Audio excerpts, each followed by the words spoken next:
Well, hey, welcome back to the Pastor Pod. We're on episode 52. And if you're new with us, I'm Josh, and I pastor a church in the Venice, Florida area. And I'm here with my co-host, as always, Jay Mudd from Claremont, Florida, where he's on staff at the Church of Southlake. How's it going, buddy? Good. How are you, Josh? We are. That was a little aggressive. That was a like little a aggressive question this mark. morning. Yeah. Hello, A little aggressive. Josh. We've had a cold snap here in Florida. It's in the 50s, so people are just rejoicing because they're not sweating, but also scared to death that it might snow or something. I don't know. And I look if you're watching, I look really hot because I'm in a hoodie. It's not because it's cold. This is my Jeep driving wear. This is what I wear in the Jeep. It's just a hoodie, but Jeep wear. I've stripped the Jeep down because this is beautiful weather. It is brisk in the morning, I'm not gonna lie, but it's beautiful outside. This is why you have a Jeep, for the few small windows you have in Florida where it is nice. I used to drive an old Jeep, Jay, back in the day. I had a 98 Wrangler TJ, not the 4-door special one like you do, but 4-cylinder,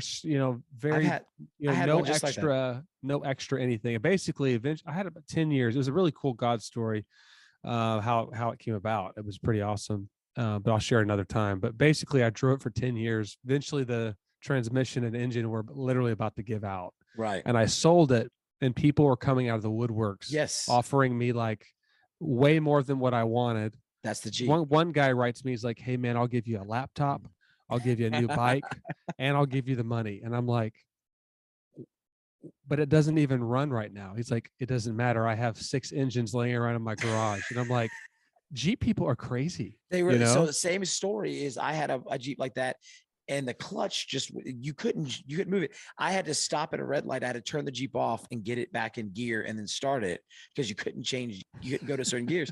And I sold the thing, and this guy shows up and he's like, "I'll give you twice as much as you're asking for it." It's like, "I can't drive." He's like, "I got it. I see him flying down the road with it. He's like, "I got it. We'll take it."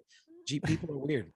Yeah, Jeep, but I do miss it. I love my Jeep. I'm actually, thinking about maybe one day entering back into that world, because there's a Jeep wave. If all the listeners, it's a real thing. And whenever I got rid of my Jeep, and I think I've driven some different SUVs since then. I've got a old Pilot that's about to possibly die soon. It's 204,000. It's making really strange noises, but it's still running good. But nobody waves anymore. Like, there's not a Honda Pilot wave.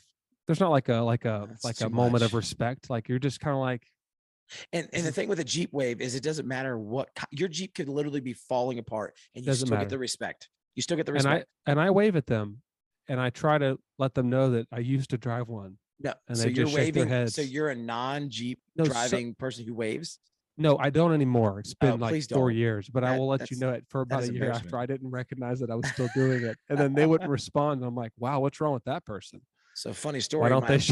My last Jeep was an automatic. So I have a manual transmission now, which I prefer. But I had an automatic. My wife drove it for the first time. She said, "Jay, I think something's wrong with you. Every time we pass somebody, they're waving at me."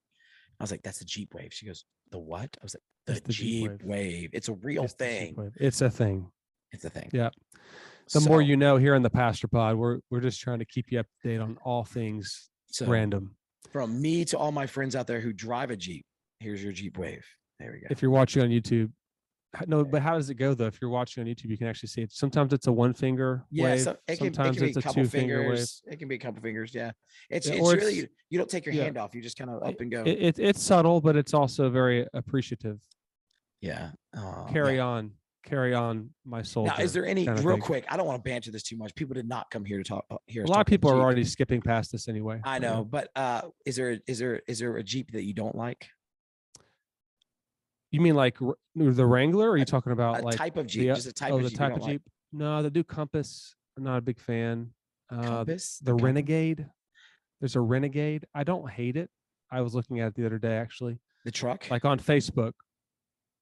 It just doesn't look like a Jeep.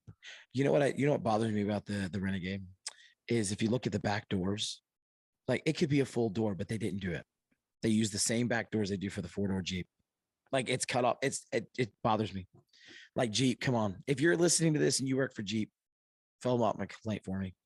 Like give them a full door. If you're gonna put 4 doors on the thing in a bed, put the 4 doors on.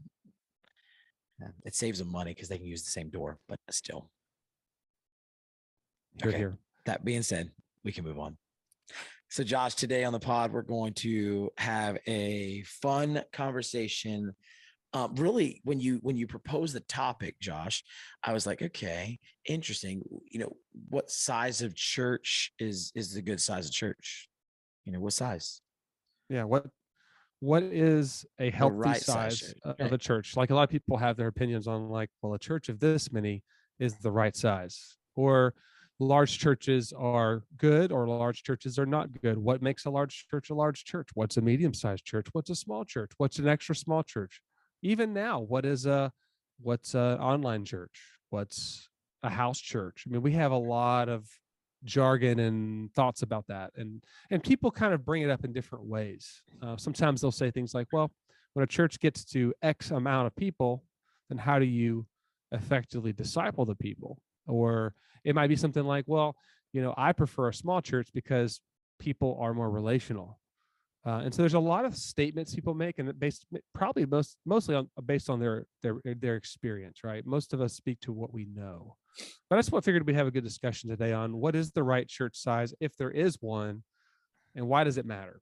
Right. And I think this is I think it's a fun topic, but let's start with like you brought this to the table, Josh, and most of our good ideas come from Josh. If we're being honest, most of the good ideas on the pod come from Josh. Really, the True. backbone behind the podcast. But Josh, why do you think this is such an important? Why do you think this is worth a podcast? Why do you think this is such a big topic? I think there's different reasons. Maybe one is to clear out the cobwebs of kind of the church culture in America, how people tend to choose non-essentials to divide over and maybe debate. And sometimes it comes down to your philosophy of ministry, why you think the church exists. And I think a lot of people are mixed up on the role of pastor, the role of elder, the role of deacon, just the role of being a church member, like a church, whatever you want to, if you don't call it church member, just a committed person at a local church, right? What is their role?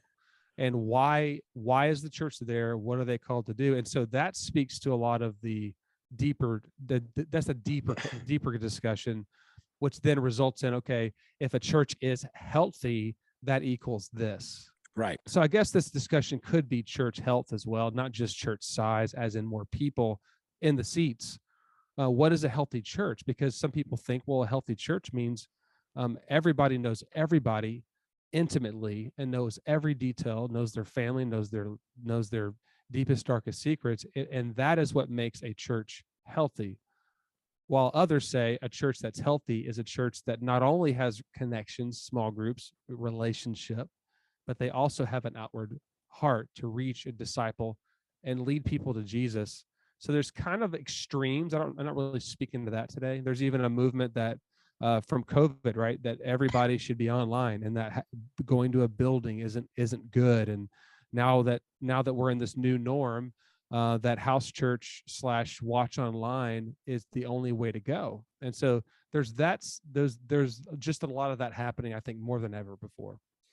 Yeah, I agree with that. And I would say for the record, right up front, we should probably say that, if you look statistically, and I didn't look at this, so you're just gonna have to trust my expertise here. But if you look statistically, most churches are not large churches. Most churches in the United States are not large churches. When I say large, I would say they're probably 500 people or less that attend a church, an aggregate church, right? And I would say even a large percentage of those churches that are 500 or less are less than 250. And so what we're talking about is usually this switches when you get to a church that's running over 500 people attending on any given week. Then you start looking at, okay, well, that church is getting big and whatever, and then you start getting into these conversations. And I think something you said very interesting, Josh, was it really comes down to the health of a church, and how healthy that church is and whether or not they can do it. I think right off the top, I'd say one of the biggest misunderstandings of church life is whether or not it's scalable. because you can take everything you could do for people attending 100 people in a building, 100 people attending a church, and you could do that for 1,000 people as long as you've done the job of scaling everything you do, which comes back to some of the things you were talking about earlier with, like, the roles within the church, whether it be elder, deacon, whatever it may be. And so with this topic, Josh, do you think, I'm just going to ask you, do you think there is a sweet spot, all right, a sweet spot for a church, for church attendance, for a church before it should be even thinking about multiplication or things of that sort? Do you think there's a sweet spot? A sweet spot, you mean, of like what's a healthy church for Yeah, one like when, pastor to at lead, what like point does without it a start getting, unhealthy at any point? I don't think it matters how big the church is. Mm. I think number one, because a healthy church doesn't equal 100 people, 200 people. Now you can say, well, a pastor with a staff of, 2 or 3 staff members, as well as, this type of leadership, can adequately lead and disciple and minister to, 200 people. Yeah, you can scale that. I agree with that 100%. But I've been a part of, and I've attended, and I've talked to a lot of pastors that are in all different sizes, different philosophies, different backgrounds, and some are healthy, and some are not. And so I think the greater question is, uh, what is health? And is health for a church just more people in the seats? Is that the aim? Is that the goal? Or is it much deeper than that? I think that's probably a greater discussion, because there's nothing wrong with a small church, but I do think there's something wrong with a small vision. I think that's where I have pushback for any leader or pastor that goes, well, you know what? I'm not into the big church thing, or I'm into this, I'm a medium-sized church or small church, and that's kind of my passion. Well, that might be what your preference is.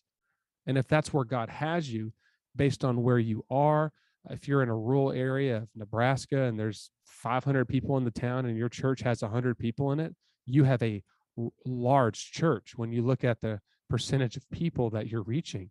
So, using this kind of jargon about church size and, oh, my church is large and yours is medium size, or this person's small, it really depends on where you are, because a lot of that has to do with that. Is your area growing? Are there people moving in? That's going to naturally lead to more church growth as an attendance. But I do think that healthy things grow. And that does not just mean more people. It means growing in depth and love for one another and love for the community. And ultimately, I think that a healthy church makes disciples. And so baptism is happening. People are trusting in Jesus. People are leading groups. You're developing leaders. I think those are the healthy signs that you can kind of hopefully assess and say, okay, we're trying our best to be healthy and God honoring.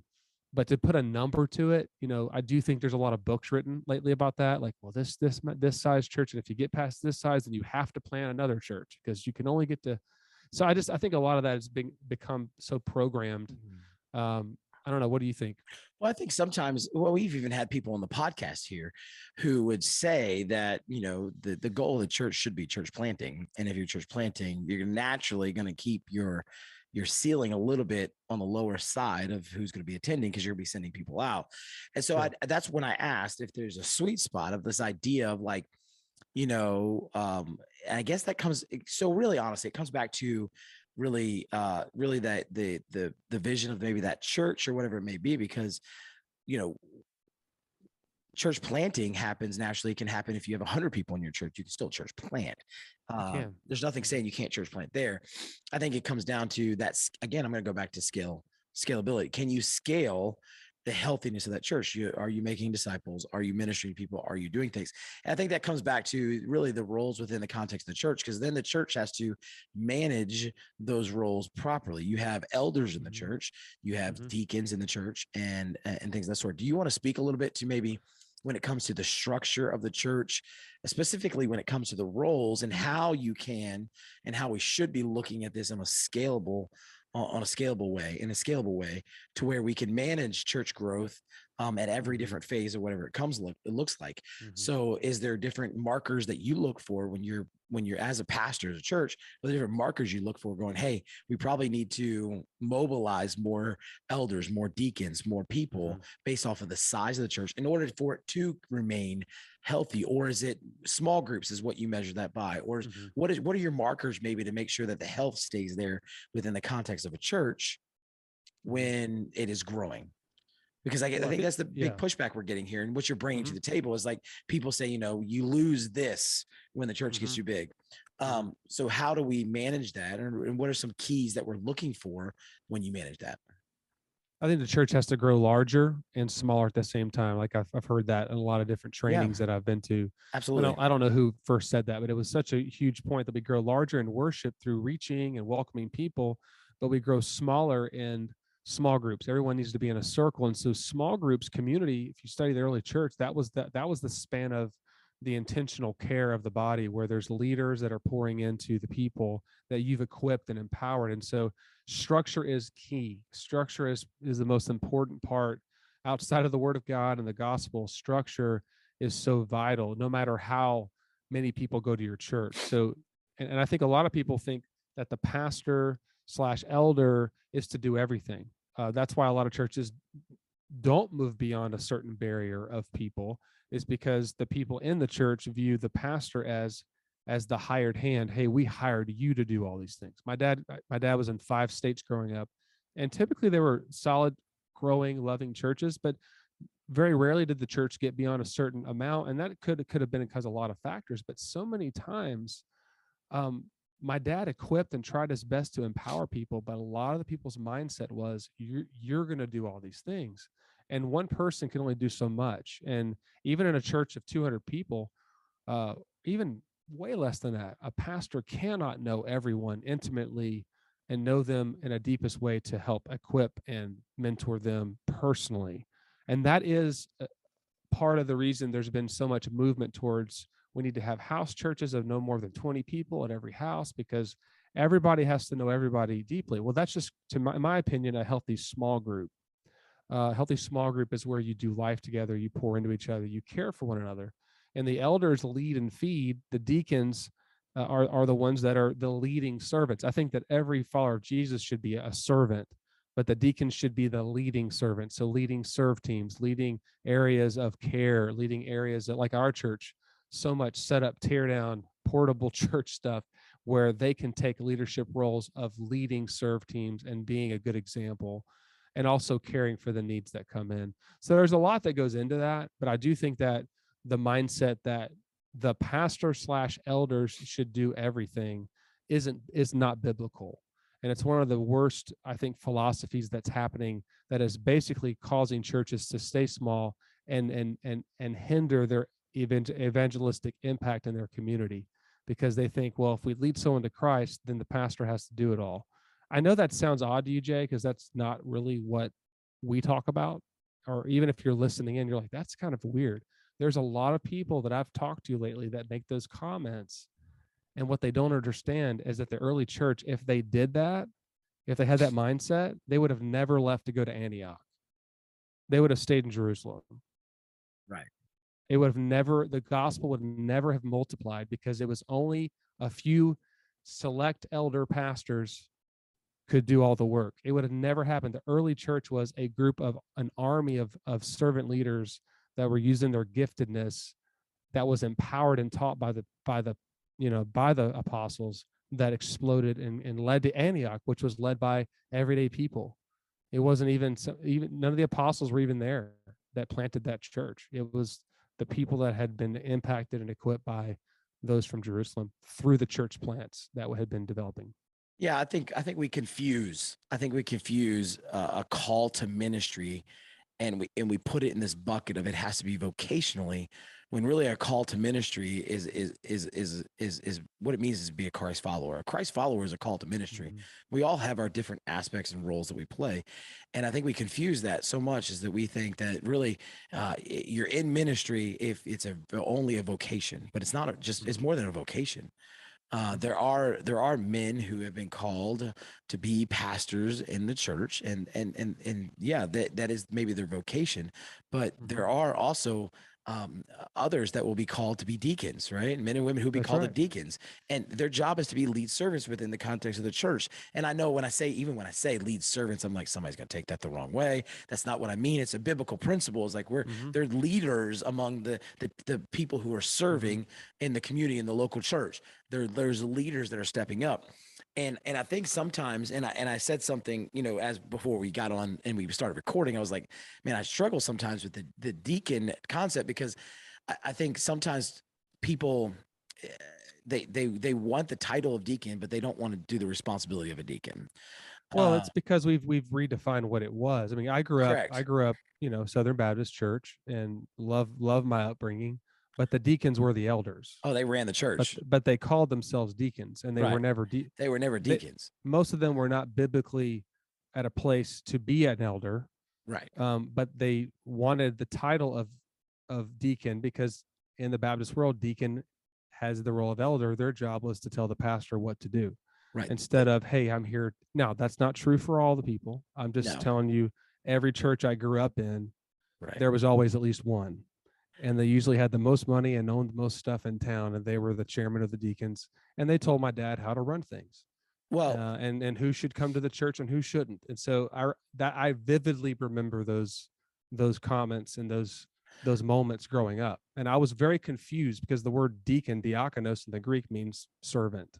right. And anyway, Well, I mean, don't so get me off on that one. I'm in a lot of different church worlds, right? Talking to pastors, talking to people, talking to things that are going on, and not just here in Florida, but all over, right? Mhm. Mhm. And I heard this comment, and again, not narrowing it down to any church, you wouldn't know what church anyway. I heard this comment where somebody, a pastor, was talking to me and said, "Hey, I was talking to so and so, and they said, what we need is we need more deacons so that we can get more done."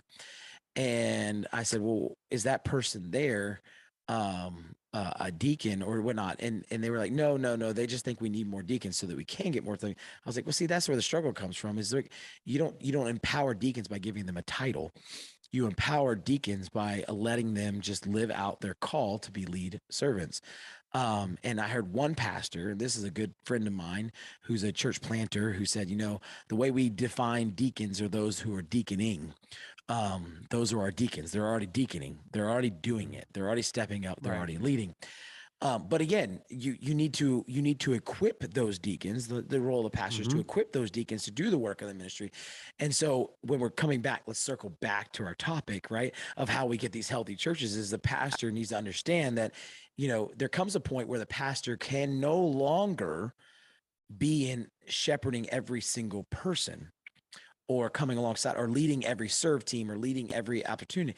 The pastor needs to equip those in his Mhm. church to do it. This is where the Yep. scalable part comes in, That's is the right. pastor's reach then goes on to these 10 individuals who are now leading the small groups and leading these things. The pastor can't Mhm. lead all the small groups. Pastor can't lead all the Well, serve teams. this and Pastor that's can't do that's everything. the challenge. That's the challenge because when I went into ministry, Jan, you probably relate. I did it because not only I felt God call me of course I've been a youth pastor for a long time and then church planning, but I love the people. I want to see their lives change. Right, most pastors, right, if you poll them, they genuinely love the Word of God. They love people. They want to be in people's lives. They didn't get into this to hide it in their office and just kind of check the box and go through this routine of being a clergy member, but as the church grows, it becomes very difficult to know sometimes how you are supposed to relate to the church and how they're to relate to you. So I've been a part of a couple churches that were, 3,000 plus people. I didn't grow up in that church. I didn't have, just because of where we were. My dad had served in some different pockets of the U.S. that were probably, if now looking back, were underserved areas. It was almost like mission churches. Is a couple of the churches that I grew up in, wonderful churches. I learned so much, and I'm so grateful for the legacy of being around what God was doing. But then moving into a larger church where you don't know everybody's name, and it gets overwhelming because you feel this burden. I need to know their name. I need to know how I can pray for them. I'm a pastor. I care about people. Even where we are now at our church, I'm still fairly new, almost 3 years into it. And our church has experienced some growth. People are inviting friends where I was already trying to get to know who was already there. Now it's starting to feel that way. And that's it. And that's the tension. And in a good way, like you want Right. people to connect, you want people to grow small groups, you want people to invite their friends that need Jesus and those that are hurting and need counseling and support. That's the heartbeat of, I believe, every healthy leader, every healthy church wants to see people led to Jesus and grow in Jesus.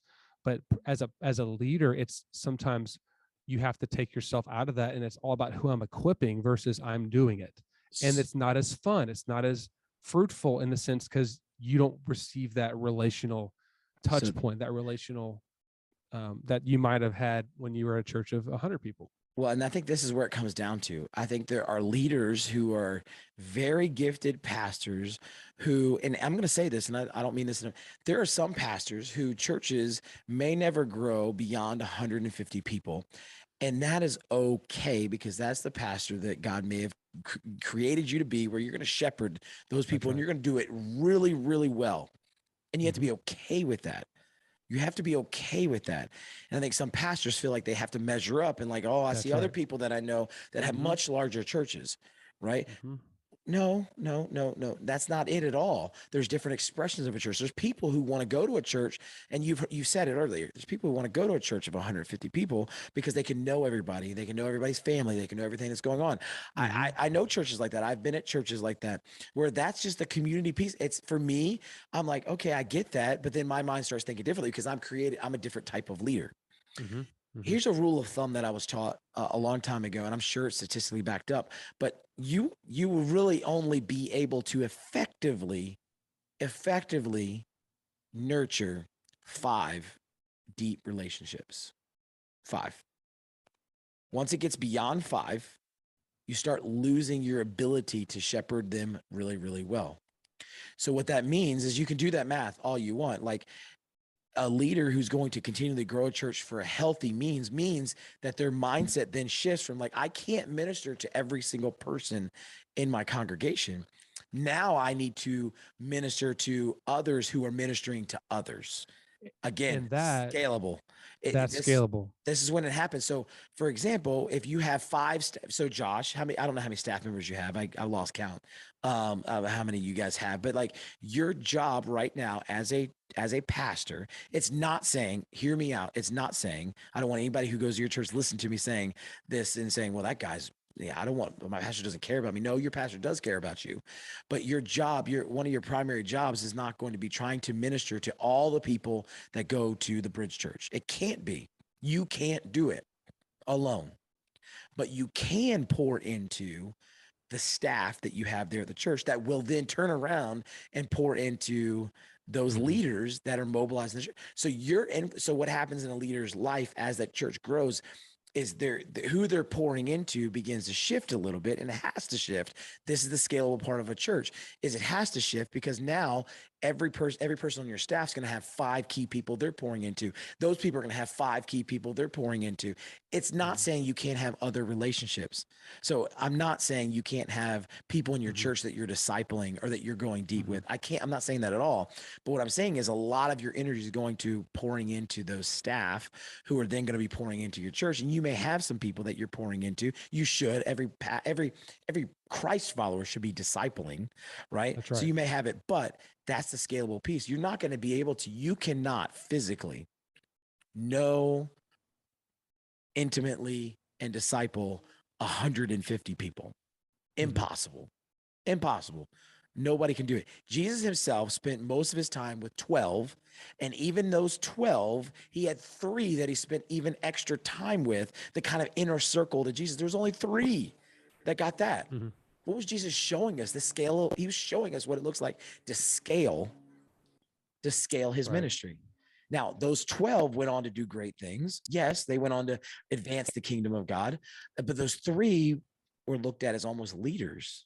Mm-hmm. You see what I'm saying? And Jesus poured into those. There was that scalable, you see it in his ministry. Mm-hmm. This is what it looks like. So you're right. I was getting there and I was beating around trying to get, but the truth of the matter is it's not about the number of people. It's about whether or not you've scaled that healthiness within the context of your church. And some pastors, again, I want to repeat this. I think it's worth repeating. Some pastors, it's okay if your church is 100 people. That is the nature of it. It's okay. Other pastors, it's okay if your church is 1,000. Now you're thinking differently. You're doing things differently. Even at a church, can a 100-person church plant? Yes. Can a 1,000-member church plant? Yes. It looks different, but it's still possible for everybody to participate in the kingdom of God and the work of God at every single level. But it just looks different, and we got to stop. That's the thing that I think the comparison thing that's what I was at a pastor lunch today. Just a great sweet time. We ate some tacos and just had a great time. We didn't talk about any of this stuff. It was just encouragement. Of course, we're just recovering from a hurricane, so everybody's like, and you have tacos. Who wants to talk I about mean, like we had tacos? We had tacos and queso, and we talked, and we're all recovering from a hurricane. So just a time of encouragement. But I think the comparison thing's huge. I think that's a big problem in the church world. I think that hopefully we'll get to a point where bigger isn't always better. Better is better. Healthy is better. But I do hold fast to our vision should always be beyond our local church. Our vision should always be the kingdom. Our vision should always be, man, what could God do this next year in and through my church of however many come to make the biggest difference for the Lord. And that might mean your church is smaller in some rural area or a big city or wherever God has placed you. And who knows, there could be teenagers, there could be a group of young families that you're raising up that are going to go out and plant a church. You might be raising up a leader that's going to go and be a missionary to an unreached people group and plant 150 churches over his lifetime. So the idea of health and the idea of impact is much more than how many people sit in the seats and how much money is given every week.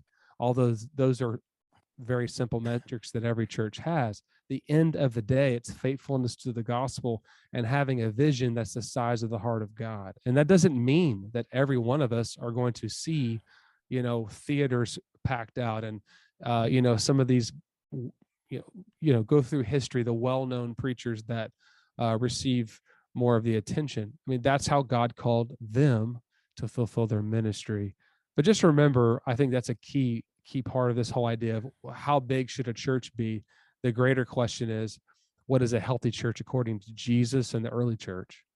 And then how do I fulfill that great commission and great commandment in the local community that I'm in? How big should a church be? A church should be as big as it can be healthy. That's just reality. It's only as big as it can be healthy. So if it stops, if there's a point where it gets unhealthy, you need to then reevaluate structure. As you brought back, structure's huge. I was with a bunch of churches in Florida, in Southwest Florida, I think it's where it's at. A bunch of church pastors, and primarily smaller churches, and I wanted them to know that, just because you're a small church, we need to learn to celebrate with a kingdom mindset. So, Josh, when you have, you didn't have 1,000 people, but you had 1,000 people this weekend. I can celebrate that at a church in Central Florida that may not have had 1,000 people this weekend. I should celebrate that. When a church is planted, we should all be celebrating that. I don't care if you're Southern Baptist, you're Methodist, you're non-denominational, you're Pentecost. We should try to figure out how we can find common ground where when people are getting baptized, and I watch a baptism video from any church because I'm not there and I watch it online, I should be celebrating.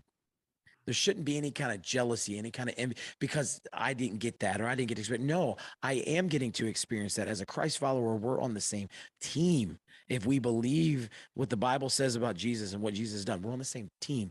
We are celebrating together the victories that are happening in the church, capital C church. And there's different expressions of that church, small, medium, large, extra large, whatever size they are. If they're healthy and the kingdom of God is advancing and more disciples are being made, we have to celebrate that. We have to learn to celebrate that. And I think that's important. And I think we should try that. The old saying that says, if you're having a problem with somebody, the best way to get over that problem with somebody is to pray for them regularly. That's right. I think if we have a heart struggle with this idea that a church is too big and whatever it is, I think the biggest thing we can do is start celebrating with those churches. Start celebrating with those churches. Let's start talking about other churches. Let's start doing that together. The kingdom of God will advance much quicker if we worry less about who in the world gets credit for what takes place. Jesus should be getting credit for it all. Yep. All right, there That's a you good go. word. I'm That's a done good with that. word. I'm done with that. But anyhow, I think this is an important topic because I think the whole idea of, how big as a church should be or whatever, it rooted in that. I think what we've discovered and what we pulled out is rooted in that is a deeper struggle of like, when does a church become healthy? How does a church stay healthy as it grows? And, there's a lot to be said about that. And I think the more that you develop healthy structure and healthy leaders, that church can grow as large as God wants it to grow, and it continues to be God honoring as long as there's accountability and support for the leadership. I think, and then I do think, and I do really hold dear, and I know that's your heart too, Jay. Multiplication is a sign of a healthy church, and so, um, you know, I think you can try to grow one place real big, but I think the heart of the gospel is grow and then be a support and send out people, like you were saying, to plant churches where there's a need for the gospel. And I think I get more excited about that than just having a space on the map where you keep building buildings at one place. Although there's nothing wrong with that, I think over time the goal should be grow, be healthy, be strong, so that you can be a support and have a sending heart as a church,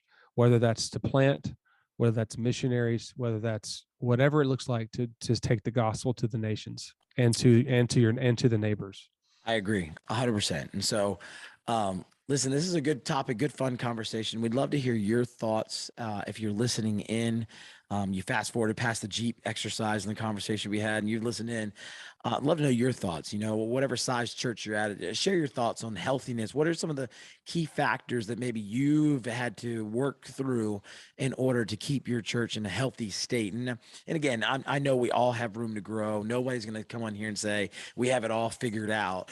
But what are some of the things you had to grow through? Maybe some learning pains, some growing pains that you had to go through.